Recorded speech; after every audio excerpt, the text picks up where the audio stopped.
Well, it is World Refugee Day today, and all eyes are on the campaign launched by the People's Coalition Against Xenophobia to protect asylum seekers. The anti-xenophobia group, comprising institutions such as Corruption Watch, Lawyers for Human Rights and Doctors Without Borders, is challenging the proposed Refugee Amendment Bill of August 2015. The group believes that the bill will roll back the rights of asylum seekers and refugees, and that asylum seekers will face deportation if they fail to apply for refugee status within 5 days. The campaign was launched by People's Coalition Against Xenophobia on Saturday. With the campaign, the group seeks to preserve the dignity of people regardless of their origin and status.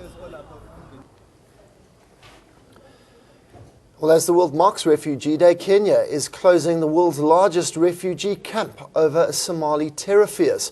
For the hundreds of thousands of Somali refugees who live in Dadaab camp, it's more than just a refugee settlement. It's a thriving economy and a place where their children can receive an education.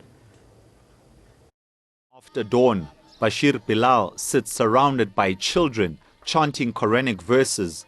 When Bilal came to Dadaab 5 years ago, he found better educational options here than at home in Somalia, where there are few schools and those that exist are costly. When it comes to chances, here they have a better chance of going through the Quranic schools and even going on to further education. But there they don't have a chance. They just become farmers. Kenya's government has hosted refugees from Somalia since 1991, when civil war started tearing the country apart.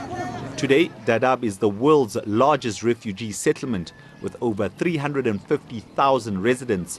But now Kenyan officials want the camps shut down, claiming they are a security threat used by members of Al-Shabaab, Somalia's branch of Al-Qaeda. Don't pretend that because Dadaab is not attacked, Garissa is attacked, Nairobi, Mombasa is attacked, that this place is safe havens. No, this is the breeding ground.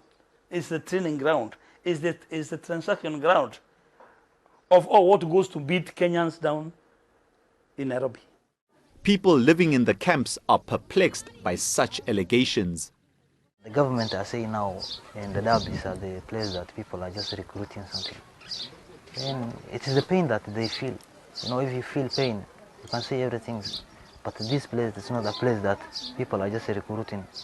Despite living in temporary shelters and on food handouts, Dadaab is not a place of universal misery and hopelessness. Ali Saha, a 23-year-old university graduate, runs a cyber cafe here, but says eventually he will return home to Somalia. I should learn so that I help my community in Somalia. Actually want to one day go back with my education. Actually, I cannot tell you it is today or maybe it's next month or maybe it's next year, but I am sure I will one day maybe go back to Somalia and maybe take part in rebuilding my country. But until that day comes, Ali's fate and that of all those living in the world's largest refugee camp remains uncertain. Bureau Report, ANN 7.